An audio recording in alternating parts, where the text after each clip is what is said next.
وبما سبق من التحقيق ظهر أنه لا يختل حد الاسم جمعا ولا حد الحرف منعا حد الحرف منعا ولحد جدا مفعول يختل چل پارا لا يختل ہاں یختل لازمی ہے کہ متعدی ہے حرف دي ہاں ولا حد الحرف ہاں نو حد تو ہے منصوب دے کنا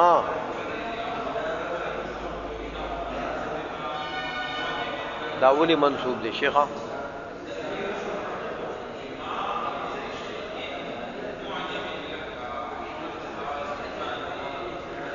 ذرکو وقت مخلا ٹائم مخرب ہو مقبول دے لا يختل لا یختل لازمی دے کہ متعدی ہے کم باب دے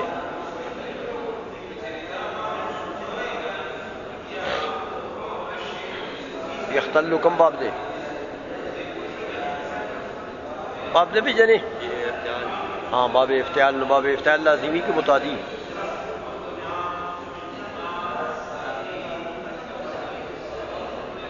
خواص نویلی دا ابوابو اصول اکبر ہے کہ باب افتعال لازمی بھی متعدی دیر کم چتر آگی نبیاء اس میں سکو رضر پارخ مفعول کی دینی شی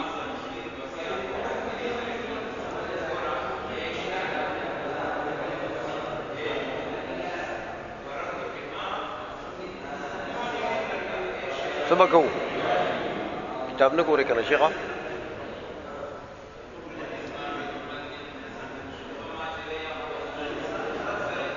تو ہے مولا سبکو وصل حدو بولے بولے مضاف نے عامل دے مضاف رفع اور کئی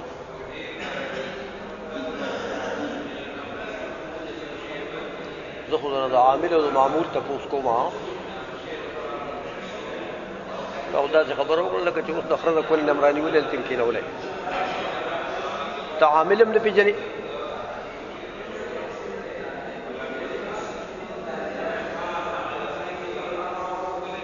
معمول دپارا عامل پکاری کہ مضاف مضافلے پکاری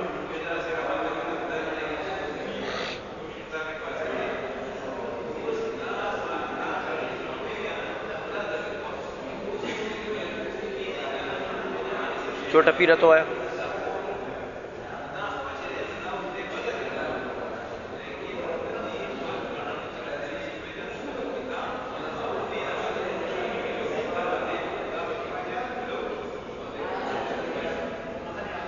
تو عشقہ بدل دے زی نہ بدل دے مبدل میں رسوک دے شاہ بدلا کوئی چھوٹے میاں تو چھوٹے میاں تو بڑے میاں سبحان اللہ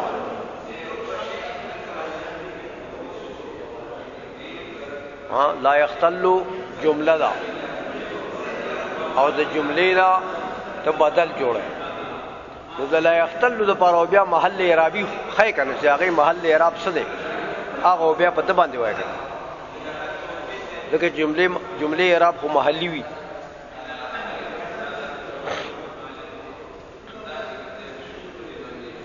لالاگانو اتاو شرجامی ہوا ہے خر پسم سڑے اور پسی کی کہ نا چلا چلا ہوا ہے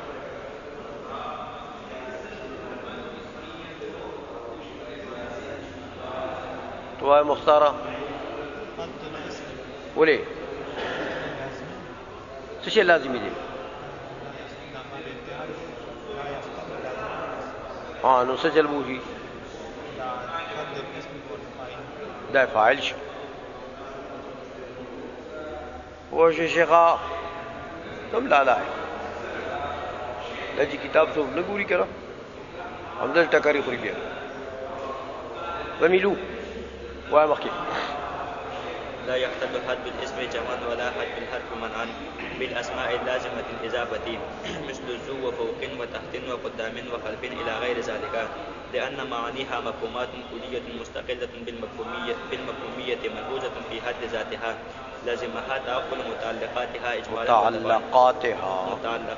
إجمالا وتبعا من غير حاجة إلى ذكرها، لكن لما جرت العادة باستعمالها في مفهوماتها مضافة إلى متعلقات مخصوصة لأنها الغرض منها وضعها غرض من وضعها لازمة ذكرها لفهم هذه الخصوصيات لا لأجل فهم أصل المعنى، فهي دالة على معانيها معتبرة في حد نفسها لا في غيرها، في حد أنفسها لا في غيرها، فهي دالة في حد الاسم داخلة في حد الاسم لا في الحرف.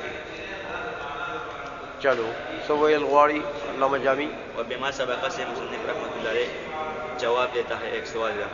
مصنف شارح اعتراض یہ ہے کہ تعریفی اسم جامعہ نہ ہو اپنے افراد کے اور خارج ہو اس سے اسماء لازمۃ الاضافت، اور تعریف حرف مانع نہ ہو دخول غیر کی، اور داخل ہو اس میں اسماء لازمۃ الاضافت. داخل نہ کہو، داخل ہوئے، داخل نہیں، ہاں داخل ہوئے اس میں اسماء لازمۃ الاضافت کہ ان کے یہ محتاج ہے مضاف الیہ کی. ہاں کیا ہوا؟ کیوں یہ محتاج ہے؟ کس کے؟ مضاف الیہ سے. ہاں اس کا معنی بغیر مضاف الیہ سے تام نہیں ہوتا. تو کیونکہ اسم کی تعریف میں تم نے کیا کہا؟ ہوا مستقل بالمفہومیت. کیا مطلب؟ یہ محتاج نہیں ہے، غیر اپنے معنی پر دلالت کے لیے دلالت کرتے وقت وہ ضمیمے کے محتاج نہیں ہے. تو حرف کی کیا تعریف کی؟ اپنے معنی کی دلالت کرنے کے وقت یہ ضمیمہ کے لیے محتاج ہے. تو یہ اسماء لازم الاضافت جو ہے یہ بھی اپنے معنی پر دلالت کرتے وقت ضمیمے کے محتاج ہیں. وہ ضمیمہ کون ہے؟ ان کا مضاف الیہ. تو یہ تو پھر حرف کی تعریف میں داخل ہو گئے اور اسم کی تعریف سے نکل گئے. حالانکہ تو پھر اگر اسم کی تعریف سے یہ نکلے ہوئے ہیں تو ان کو اسماء کیوں کہتے ہو؟ اسماء لازم الاضافت کہتے ہو نا. جیسے ذو ہے، ہاں فوق و تحت وغیرہ، تو ان کو پھر اسماء نہیں کہنا چاہیے، حروف کہنا چاہیے. حالانکہ نحوی لوگ تو ان کو اسماء میں شمار کرتے ہیں. یہ اعتراض ہو گیا یہاں پر. کیا جواب ہے؟ اس کا جواب یہ ہے کہ پہلے تحقیق سے یہ معلوم ہوا کہ یہ مستقل ہے اور یہ وضع ہے مفہوم کلی کے لیے. ہاں یعنی اسماء ذو فرض کرو، ذو یہ مفہوم کلی کے لیے وضع ہے. اس کی وضع ہے مفہوم کلی کے لیے. مفہوم کلی کون ہے؟ مفہوم کلی جو صاحب الشیء. ہاں یہ شے تو پھر عام ہے کہ یہ مال ہو یا غیر کوئی چیز ہو. ہاں تو یہ تو صاحب الشیء، ذو بمانا صاحب، یہ معنی میں ہے چونکہ لازم الاضافت ہے. چلو پھر تو یہ مفہوم میں کلی کے لیے وضع ہے. ہاں اور تو اس کے لیے جو مضاف الیہ ذکر ہوتا ہے یہ صاحب المال ہے یا یہ تعین مضاف الیہ کے لیے ہے. کیا ہے؟ تعین مضاف الیہ. میاں ایسا نہ کہو شیخا، یوں کہو کہ اسماء لازمۃ الاضافت جو ہے ان کی وضع مفاہیم کلیہ کے لیے ہے. مفاہیم فوق مانا کوئی بھی فوق ہو، فوق. تحت بمانا کوئی تحت ہو. ذو بمانا مالک، کسی چیز کا بھی مالک ہو. تو وضع تو باعتبار وضع تو یہ دلالت کرتے ہیں کس پر؟ مفہوم کلی کے اوپر. تو پھر اعتراض ہوتا ہے کہ میاں یہ تو مفہوم کلی کے لیے اگر وضع ہوتا تو پھر تو ان کے جو مضاف الیہ ہیں وہ خصوصی مضاف الیہ کا ذکر ان کے ساتھ نہ ہوتا، خاص چیزوں کا ذکر نہ ہوتا، کیونکہ خاص چیز کا ذکر جب ہو جاتا ہے تو پھر تو وہ جزئی بن جاتا، وہ تو مفہوم کلی نہیں رہتا۔ جیسے آپ کہتے ہیں ذو مال، مال اس نے جزئی بنا دیا، ذو ھذا السقف، ذو ھذا البقر، یہ کیا بن گیا؟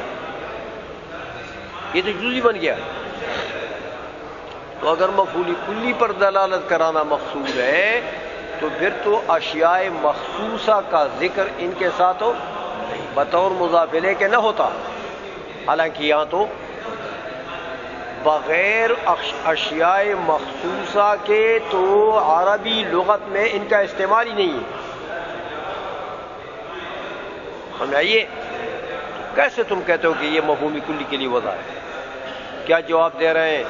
جواب یہی کہ عادت نحات اس پر جاری ہے کہ جو یہ مضاف الیہ جو ذکر کر اس کے لیے جو متعلق ذکر کرتا ہے یہ تعین مضاف الیہ کے لیے۔ چلو میلو کتاب نہیں دیکھی تم نے؟ وہ یہ کہنا چاہتے ہیں شارح کہ میاں ایک ان اسماء لازم الاضافت کی وضع ہے، وضع ایک ان کا مرتبہ استعمال ہے، باعتبار وضع تو ان کی وضع کس کے لیے؟ مفہومات کلیہ کے لیے، مفہوماتی، اس لیے باعتبار وضع ان کے جو مضاف الیہ وغیرہ ہے نا وہ اجمالاً متعقل ہوتا ہے وہاں پر۔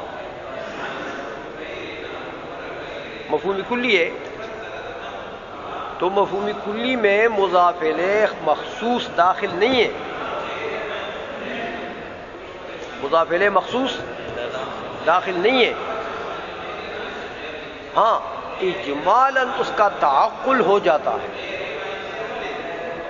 اجمالاً تو آپ پڑھ چکے ہیں کہ اجمالی تعقل جو ہے وہ منافی نہیں ہے استقلال کے۔ باقی رہا مرتبہ استعمال،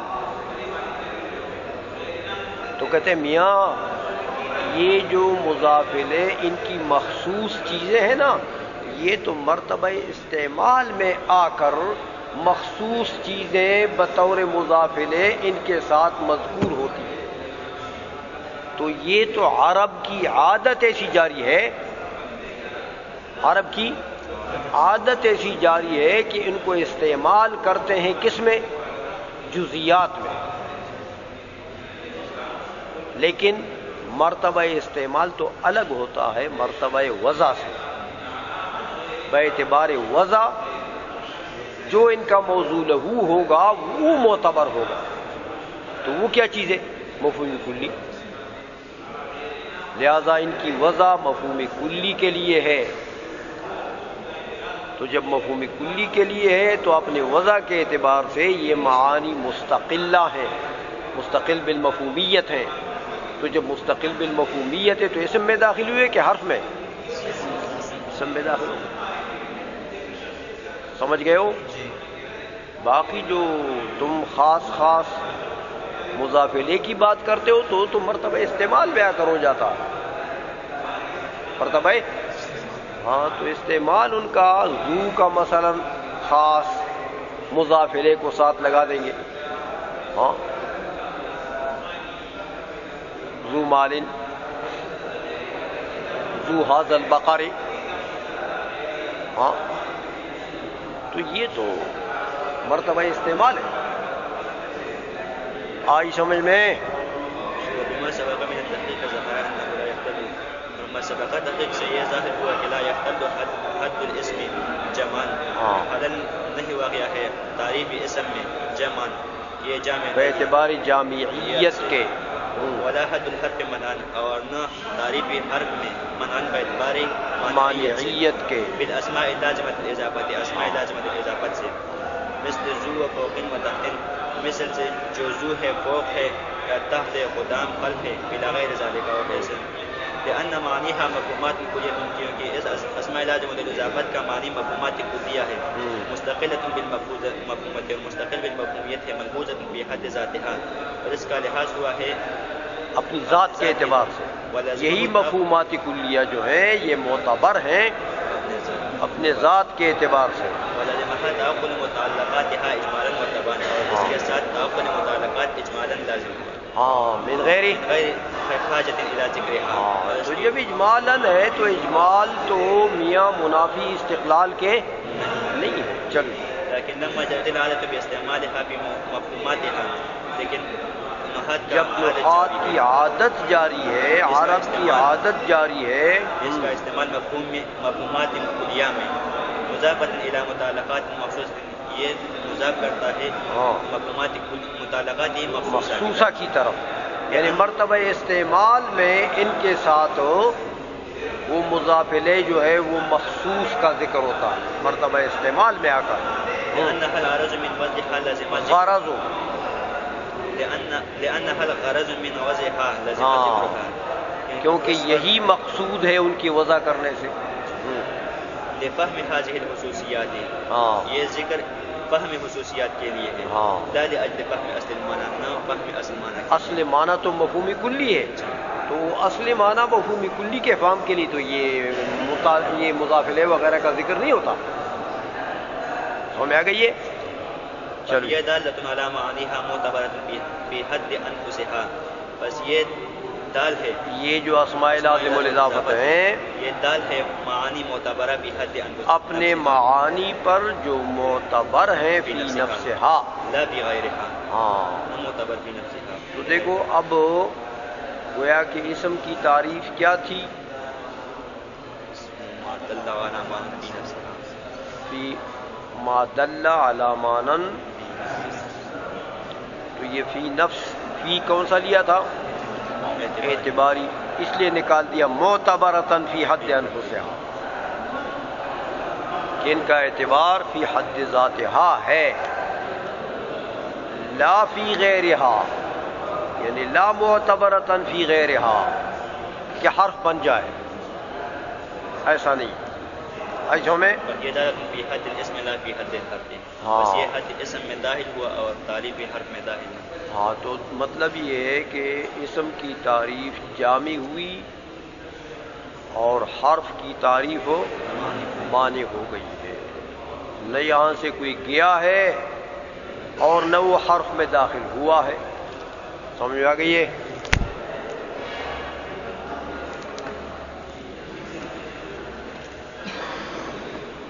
لے میاں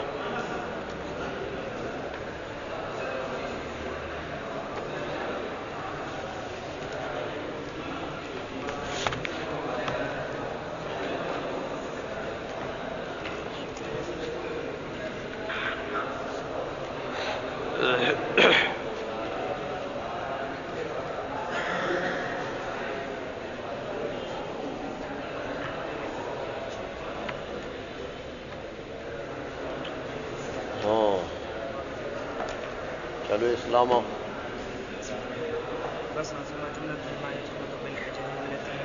بالحجج التي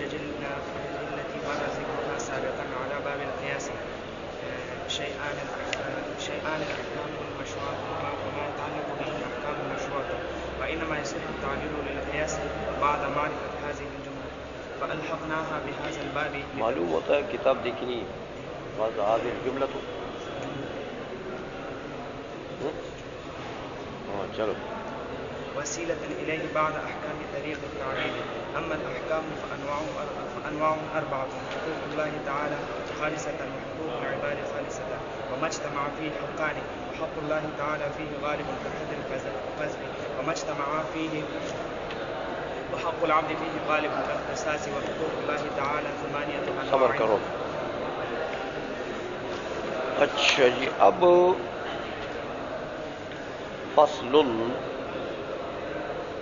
ایک الگ مسئلہ آپ کو بتاتے ہیں.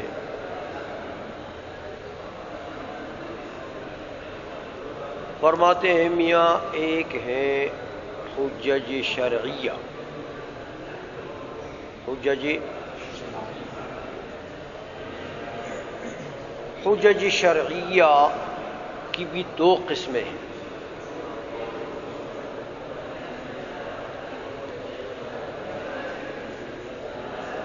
بعض حجج شرعیہ ایسے ہیں کہ وہ مثبت ہیں، مثبت للحکم.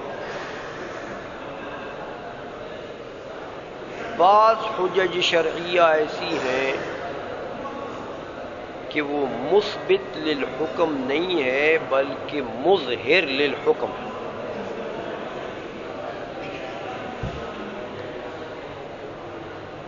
فرماتے ہیں میاں وہ حجج شرعیہ جو مثبت للحکم ہے وہ قیاس سے پہلے جن کا ذکر ہو. تو قیاس سے پہلے کتاب اللہ کا ذکر ہوا، سنت کا ذکر ہوا، اجماع کا ذکر ہوا. یہ تین ہیں کون سے حجج جو مثبت للحکم ہے. باقی رہا قیاس. کہتے قیاس ہمارے نزدیک مثبت للحکم نہیں ہے، مثبت یہی تینوں ہیں. قیاس مظہر للحکم ہے. شرعاً ان تینوں سے جو حکم ثابت ہوتا ہے کسی محل میں، قیاس اس کا اظہار کرتا ہے، اس سے پردہ اٹھاتا ہے. حکم اصل میں ثابت ہوتا ہے کس سے؟ کیونکہ قیاس کی تعلیل، قیاس میں جو آپ تعلیل کرتے ہیں اس علت کی بنیاد یا کتاب اللہ میں سے کسی آیت پر ہوگی یا کسی حدیث پر ہوگی یا اجماع پر ہوگی. تو اصل مثبت تو وہی ہے. سمجھ میں آ گئی ہے؟ قیاس نے کیا کر دیا؟ اس نے علت تلاش کر کے مقیس میں اس علت کو ظاہر کر دیا. مقیس علیہ میں جو نص وارد تھا یا اجماع تھا وہاں پر، تو حکم تو نص سے ثابت تھا، نص حدیثی ہو یا قرآنی ہو. حکم تو وہاں ثابت ہے مقیس علیہ میں کس سے؟ نص سے یا اجماع سے. تو مجتہد نے کیا کر دیا؟ اس حکم کے لیے مقیس علیہ میں جو حکم ہے وہاں انہوں نے علت تلاش کر دیا کہ یار یہ حکم کیوں ہے، اس کی کیا علت ہے. تو وہی علت اس نے کہا یہ تو مقیس میں بھی پائی جاتی ہے. تو جب علت پائی گئی تو پتہ لگا یہی حکم مقیس کا بھی ہے. تو اصل میں تو مقیس کو شامل تھا باعتبار حکم کیا چیز؟ وہ نص. وہ مقیس افراد میں سے تھا، افراد میں سے تھا کس کا؟ اس نص کے احکام کے افراد میں سے تھا اس کا حکم. تو داخل تھا اس میں. لیکن قیاس نے کیا کر دیا؟ پردہ تھا، پہلے نہیں پتا تھا کہ یار یہ اس کا فرد ہے کہ نہیں. یہ جو مقیس ہے یہ اس کا فرد ہے. وہ جو فلاں نص سے حکم ثابت ہے فلاں جگہ میں، آیا یہ بھی اس کا فرد ہے یا نہیں ہے؟ یہ پتہ نہیں لگ رہا تھا کہ یہ اس کا فرد ہے کہ نہیں. تو قیاس نے کیا کر دیا؟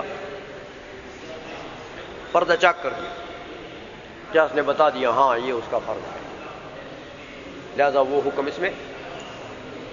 سمجھ گئے ہو؟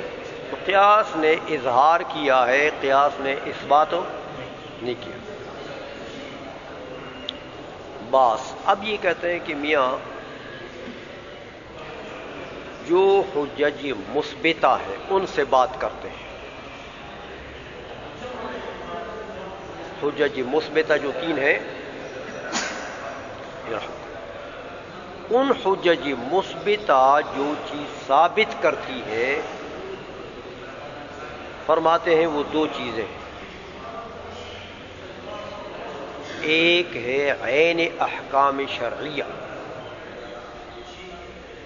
عین جیسے دیکھو کسی چیز کی حل ہے، حرمت ہے، کراہت ہے، یا کسی چیز کی فرضیت ہے، وجوب ہے،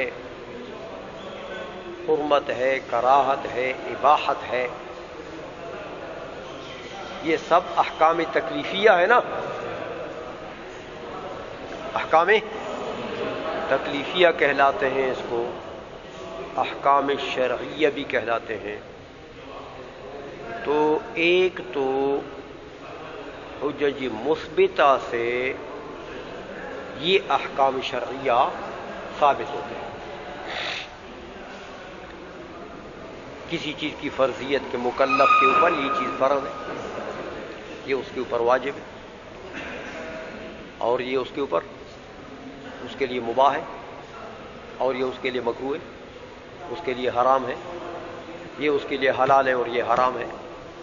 یہ ساری چیزیں یہ وہ احکام ہیں جن کا اثبات ہوتا ہے کس سے؟ ان 3 حجج مثبتہ سے. ایک چیز تو یہ ہے. دوسری چیز جو ہے جو حجج مثبتہ سے ثابت ہوتی ہے ان کو احکام وضعیہ کہتے ہیں. احکام وضعیہ دیکھو، کہتے ہیں میاں یہ چیز جو ہے یہ فلاں چیز کے لیے شرط ہے. تو یہ شرطیت کیا ہے؟ حکم وضعی. شریعت نے اس کو شرط قرار دیا. جیسے آپ کہتے ہیں کہ وضو نماز کے لیے شرط. سمجھ میں آئیے؟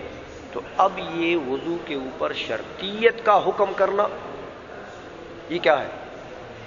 حکم وضعی ہے. سمجھ میں آئیے کہ شریعت نے اس کو شرط قرار دے دیا. تو یہ اس کے لیے بھی دلیل مثبت چاہیے. یہ بھی حججی مثبتہ سے ثابت ہوگا کہ میاں وضو یعنی طہارت یہ نماز کے لیے شرط ہے. حجج مثبتہ میں سے کوئی چیز چاہیے اس کے لیے، یا فلاں چیز فلاں کے لیے سبب ہے. حکم بالسببیت کرنا کہ شرعاً فلاں چیز فلاں کے لیے سبب ہے. جیسے آپ کہتے ہیں کہ میاں یہ وقت جو ہے نا یہ نماز کے لیے سبب ہے، نماز کے لیے. تو وقت کے اوپر حکم کرتے ہیں آپ کس کا؟ سببیت کا. اس کے لیے بھی دلیل مثبت چاہیے کہ اقیم الصلاۃ لدلوک الشمس، لدلوک الشمس. سمجھ آ گئی ہے؟ یا آپ حکم کرتے ہیں کسی چیز پر کہ یہ فلاں چیز جو ہے یہ فلاں کے لیے علت ہے، فلاں کے لیے علت ہے. پھر علت کی 2 قسمیں، ہاں ایک ہے علل مؤثرہ، ایک ہے علل طردیہ. سمجھ آئیے؟ تو کسی چیز کے اوپر حکم بالعلیت کرنا کہ یہ علت ہے، یہ بھی کیا ہے؟ اس کے لیے دلیل مثبت چاہیے. آئی سمجھ میں؟ حجج مثبتہ میں سے کوئی مثبت اس کے لیے چاہیے. یہ 2 قسم کی چیزیں احکام شرعیہ تکلیفیہ. پہلی قسم جو میں نے آپ کو فرض واجب وغیرہ بتایا. اور دوسری قسم احکام وضعیہ شرعیہ، جو کسی چیز پر شرطیت کا حکم ہے یا علیت کا ہے یا سببیت کا ہے وغیرہ وغیرہ. تو یہ سب دونوں قسم کے احکام جو ہے یہ ثابت ہوتے ہیں کس سے؟ حجج مثبتہ سے. حجج ترجمہ کرو شیخا. فصل ثم جملة ما يثبت بالحجج التي مر ذكرها سابقا على باب القياس شيئان.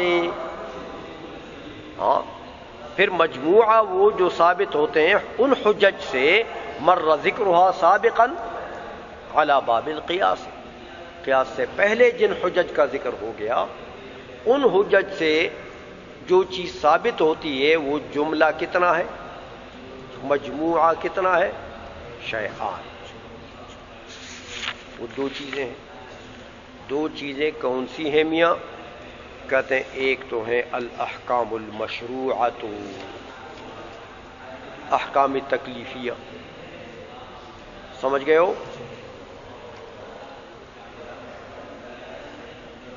وما يتعلق به الاحکام الشرعیۃ. دوسری چیز کیا ہے؟ وما يتعلق به الاحکام الشرعیۃ. ہاں احکام شرعیہ کا جن چیزوں سے تعلق ہوتا ہے. تو احکام شرعیہ کا تعلق کس کے ساتھ ہوتا ہے؟ احکام وضعیہ کے ساتھ. احکام کہ بھئی یہ نماز ہے تو یہ تو فرض ہے، لیکن اس کے لیے شرائط ہے. تو اب شرطیت کا حکم آپ بعض اشیاء پر کرتے ہیں، سببیت کا حکم بعض اشیاء پر کرتے ہیں، علیت کا حکم بعض اشیاء پر کرتے ہیں. یہ کیا چیزیں ہیں؟ ما يتعلق به الاحکام الشرعیہ، یہ اس کے متعلقات ہیں. آئیشوں میں تو یہ دونوں چیزیں ثابت ہوتی ہے کس سے؟ حجج مثبتہ سے. سمجھ رہے ہو شیخانو کو نہ پوئی گئے قلدہ سے لگے ہم میخی تحبیم نوما. اچھا اب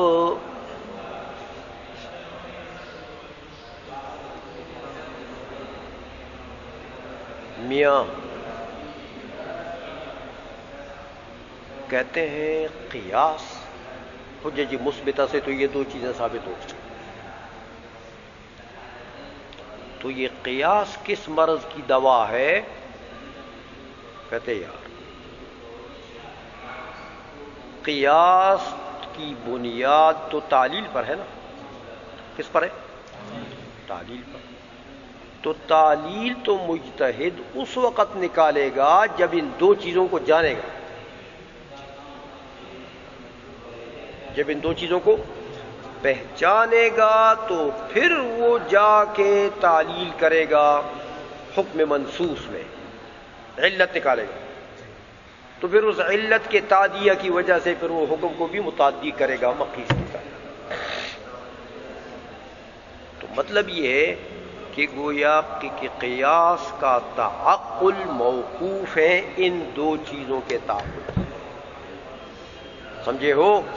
اس لیے کہتے ہیں وَإِنَّمَا يَصِحُّ التَّعْلِيلُ لِلْقِيَاسِ.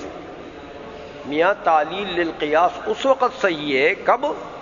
بعد معرفت هذه الجملة، کہ اس جملہ کو پہچان لے.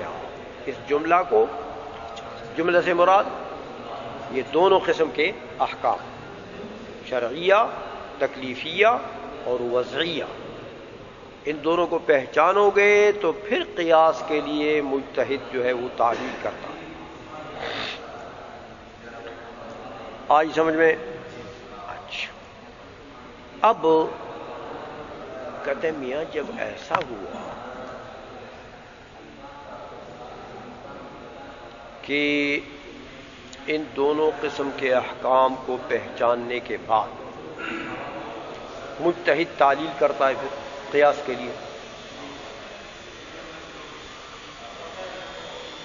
ہاں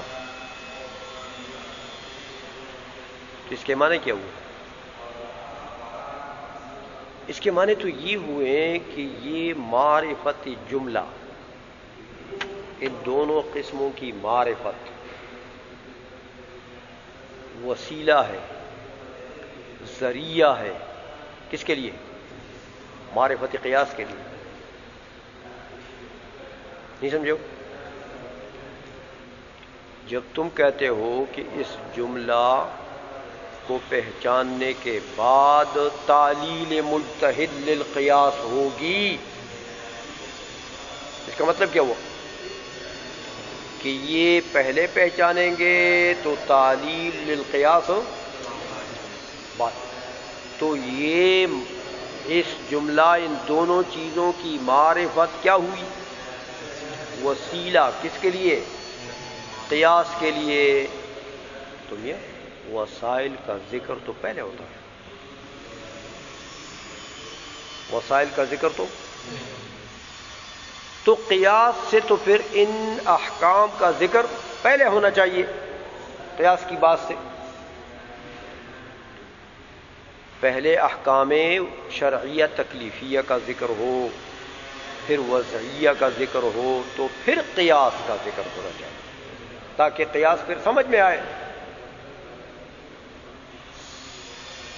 کہتے ہیں نہیں یار، اصل میں یہاں ہمیں ایسی چیز سے واسطہ پڑا ہے جو وہ ذو جہتین ہے. کیا ہے؟ ذو جہتین ہے. یہ جو مجموعہ ہے احکام تکلیفیہ اور احکام وضعیہ کا مجموعہ، اس کی حیثیتیں ہیں دو. ایک حیثیت تو یہ ہے کہ یہ قیاس کے بحث کے لیے تتمہ ہے. قیاس کے بحث کے لیے کہ قیاس کی جو بحث ہے اس کی اس سے تکمیل ہوتی ہے. یہ جو احکام وضعیہ تکلیفیہ کو آپ پہچان لیں گے تو بس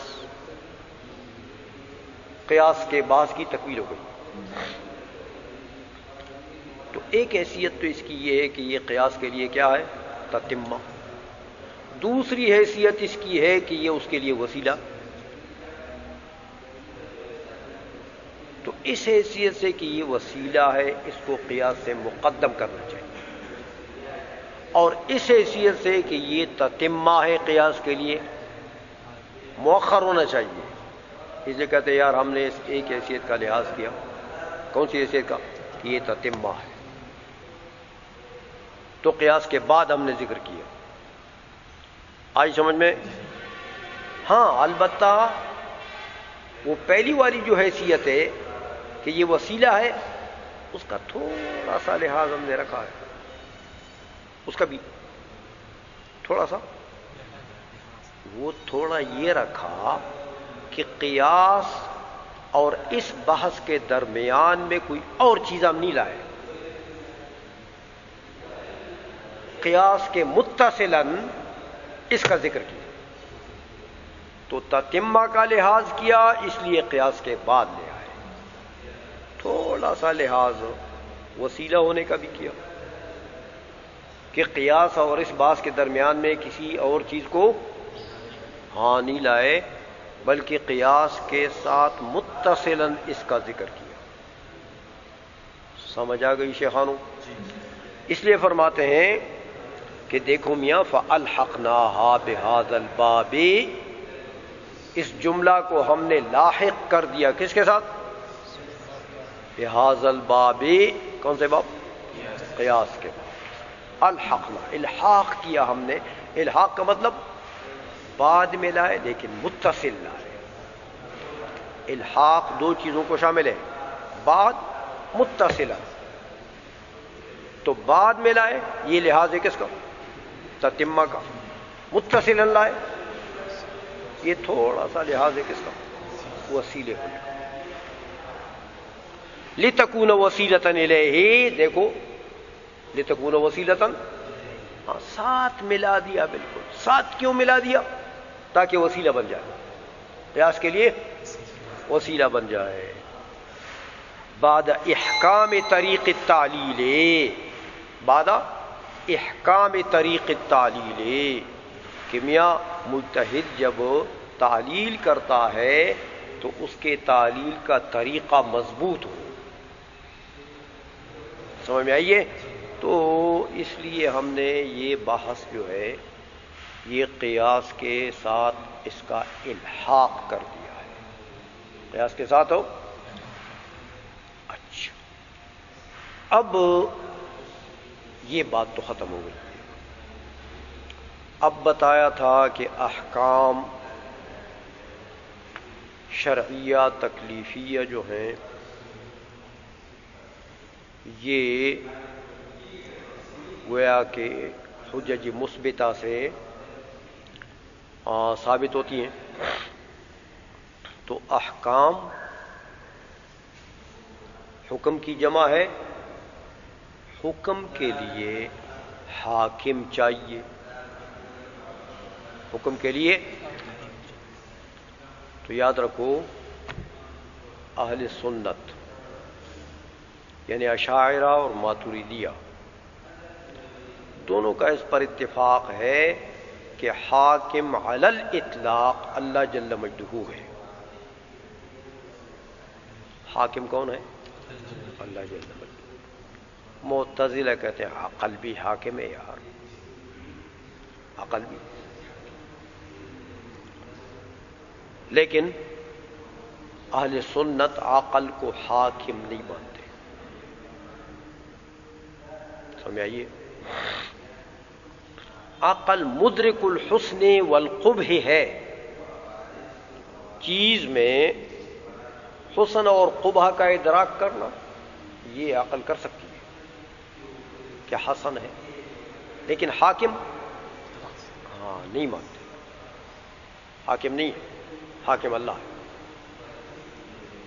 اچھا، پھر حکم کے لیے ایک تو حاکم چاہیے، تو حاکم تو اللہ جل مجدہ. سمجھ آئیے؟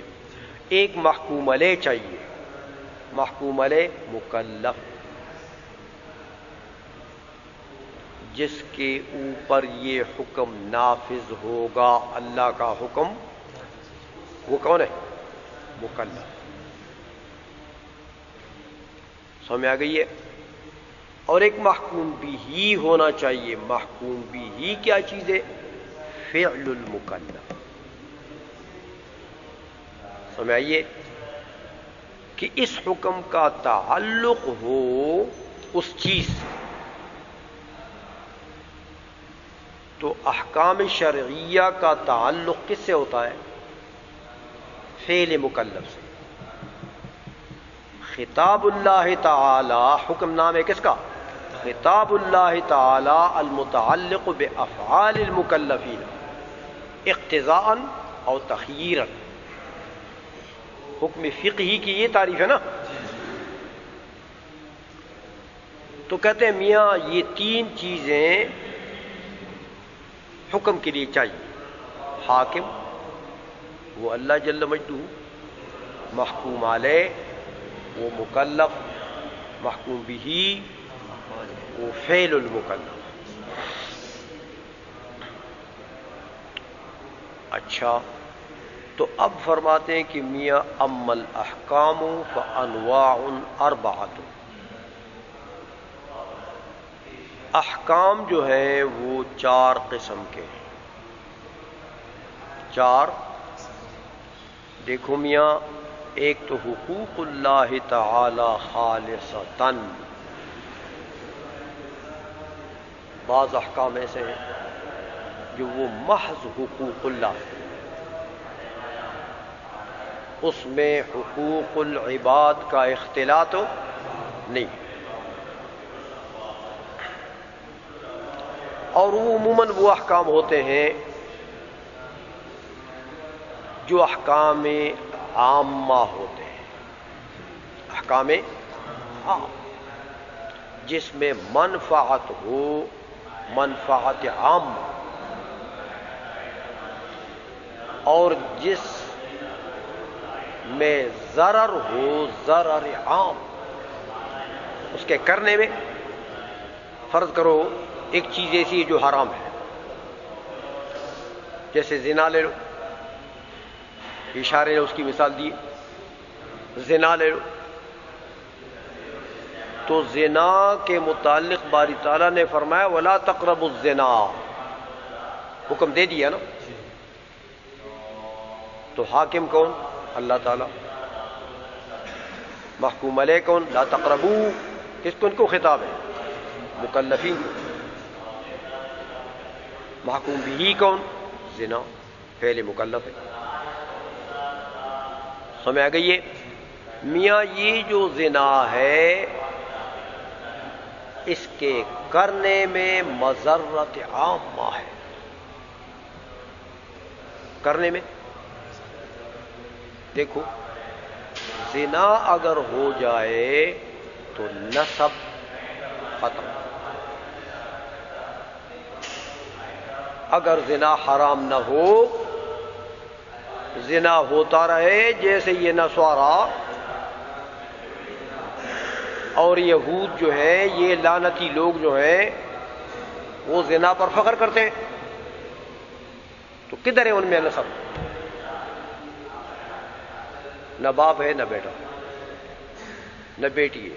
ایک مرتبہ وہاں برطانیہ میں مشہور ہے کہ ایک بندے نے اپنی بیٹی سے شادی کر، تو وہ اسی طرح کہ پتہ تو ہوتا نہیں ہے کہ یہ کس کی بیٹی ہے. ہاں تو فیملی سسٹم تو ہے نہیں. زنا عام ہو جائے تو نتیجہ یہ ہوتا ہے کہ فیملی سسٹم ختم، خاندانی سسٹم ختم، لوگوں کے انساب جو ہیں وہ تباہ ہو گئے، نسبی سسٹم تباہ ہو گیا.